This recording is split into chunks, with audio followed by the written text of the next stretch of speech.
മ്യാൻമാറിലുണ്ടായ അതിശക്തമായ ഭൂകമ്പത്തിൽ മരണപ്പെട്ടവരുടെ എണ്ണം 1002 റിപ്പോർട്ട്. 2000 പേർ പരിക്കേറ്റ് ചികിത്സയിലാണ്. മ്യാൻമാറിലെ തകർന്ന കെട്ടിടങ്ങളിൽ കുടുങ്ങിക്കിടക്കുകയാണ് ബഹുഭൂരിപക്ഷം ജനങ്ങളും. പരിക്കേറ്റ നിരവധി പേരെ രക്ഷിച്ചു. രക്ഷാപ്രവർത്തനം തുടരുകയാണ്. മരണസംഖ്യ 10,000 കവിയുമെന്നാണ് US ഏജൻസി റിപ്പോർട്ട് ചെയ്യുന്നത്. ഇന്നലെ പ്രാദേശിക സമയം ഉച്ചയ്ക്ക് 12:50 മ്യാൻമാറിൽ 7.7 തീവ്രത രേഖപ്പെടുത്തിയ ഭൂകമ്പം ഉണ്ടായത്. മ്യാൻമാറിലും അയൽരാജ്യമായ തായ്ലൻഡിലും ഉണ്ടായ ശക്തമായ ഭൂചലനത്തിൽ നിരവധി പേർ കെട്ടിടാവശിഷ്ടങ്ങൾക്കിടയിൽ കുടുങ്ങിക്കിടക്കുകയാണെന്നാണ് റിപ്പോർട്ട്. മ്യാൻമാറിലെ 5 നഗരങ്ങളിൽ കനത്ത നാശനഷ്ടമുണ്ടായി. കെട്ടിടങ്ങളും പാലങ്ങളും ആരാധനാലയങ്ങളും തകർന്നു. വൈദ്യുതി ഇന്റർനെറ്റും തടസ്സപ്പെട്ടതോടെ രാജ്യം ഏറെക്കുറെ ഒറ്റപ്പെട്ടു. ഭൂമിയിൽ ഒരു വലിയ വിള്ളലും രൂപപ്പെട്ടിരുന്നു.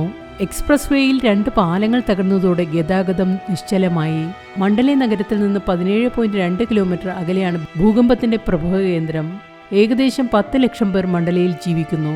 മ്യാൻമാറിൽ ഭൂചലനങ്ങൾ താരതമ്യേന കൂടുതലാണ്.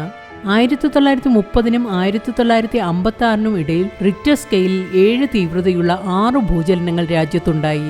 2011 ഷാൻ സംസ്ഥാനത്തുണ്ടായ ഭൂകമ്പത്തിൽ 151 പേർ കൊല്ലപ്പെട്ടു. മ്യാൻമാറിൽ ഒടുവിലായി റിപ്പോർട്ട് ചെയ്ത ഏറ്റവും കൂടുതൽ ആൾനാശത്തിന് കാരണമായ ഭൂകമ്പം ഇതായിരുന്നു. അതേസമയം ഭൂചലനമുണ്ടായ മ്യാൻമാറിന് സഹായഹസ്തവുമായി ഇന്ത്യ രംഗത്തെത്തിയിട്ടുണ്ട്. ഏകദേശം 16 ടൺ വസ്തുക്കളുമായി സൈനിക വിമാനം മ്യാൻമാറിലേക്ക് പുറപ്പെട്ടു.